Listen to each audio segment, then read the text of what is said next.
Joining us now is Jacqueline Charles, the Miami Herald's Caribbean correspondent. She has covered Haiti and other nations in the Caribbean for years, and I appreciate you so much coming in because you know so much about this topic.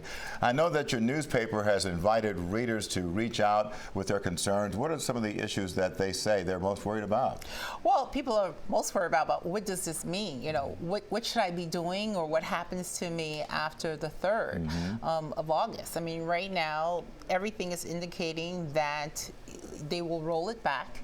I think that people need to keep their eyes on some lawsuits which have started to be filed, and others will come. But in all practicality, you know, if August 3rd comes and you are out of status, you have to remind yourself that if you are stopped and you don't have documentation of your legal status in this country, you could be fast-tracked to deportation. Wow. So the Biden administration initially granted TPS through, I think, the early part of 2026. The Trump administration rolled it back for Haitians to August. Legally, can they do that? So that is a very good question about legally, because TPS is the prerogative, you know, of the president. And what we saw was that in his first term, President Trump just did away with it. And so there was a lawsuit, and eventually the lawyers and those plaintiffs, they won, but they used the whole idea that this was, you know, racism, this was racial animus. We are watching to see on what grounds that they're going to do, but what we're seeing is that this administration is a lot smarter than they were the first time around, and they're using existing laws. For instance, if you have been in this country for less than 2 years, even with some sort of legal status, you can be expedited to removal. And so because people came in under this humanitarian parole program, either called the Biden program, but it's for Cubans, Haitians, Nicaraguans, and Venezuelans, this now puts you in a pool of individuals who basically could be targeted for deportation, regardless of your status. And there's no way for them to suddenly fast-track their way to become legal, right? Well, you know, initially, you know, advocates were telling individuals, you know, look, if you have a parent, or you're married, or if you have a way to get a legal pathway, because a lot of people came in because they had that pathway, or you can apply for asylum, you have a case, go ahead and do so. Now what we've seen, the administration has shut that down. So even under the Cuban Adjustment Act, which means that if you've been here for 1 year or 1 day, you should be able to adjust your status.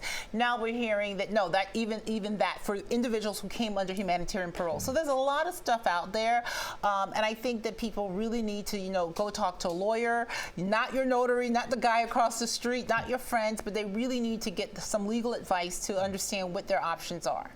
How many Haitians in South Florida potentially are affected by this? Well, what we know is that there are more than 500,000 Haitians who are under TPS or who qualify for TPS. Another 220,000 came under the Biden, well, were part of the Biden parole program. So within that 500,000 plus.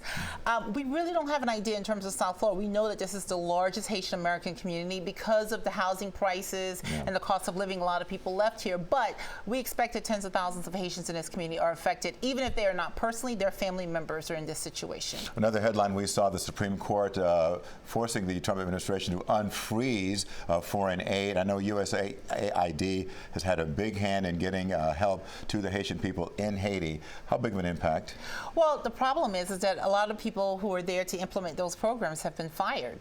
And so I've been watching this issue very carefully in Haiti because it's affecting, you know, access to HIV/AIDS treatment. It's affecting, you know, potable water for the more than 1 million people who have been forced to flee their homes. I mean, it affects the Haitian healthcare system. But okay, so now we've unfrozen. Advocates are saying this is a great thing, but who's going to be there to implement or to, you know, or to make the payments? Wow. Some NGOs have completely shut down their operations. Wow. So someone here come August, and if they're told they have to leave and they don't want to go back to Haiti, feeling it's too dangerous, where can they go? I'm not a lawyer. I mean, we've seen reports. We know in the past what happened. People tried to flee to other places, but it's a very difficult situation for people to be in because the reality is that gangs now control as much as 90% of Port-au-Prince, and only 27% of the healthcare system in the entire country is even functioning. As I just told you, the situation in camps, many of these people, they no longer have homes because gangs have taken over their homes. So the question really is that if they are forced to to go back, what are they going back to? Yeah, that is a frightening reality for so many. Jacqueline, Charles, thank you so much for sharing your expertise. And of course, we're going to stay on top of the story because it does impact so many people here in South Florida. Thank you so much. Thank you. All right.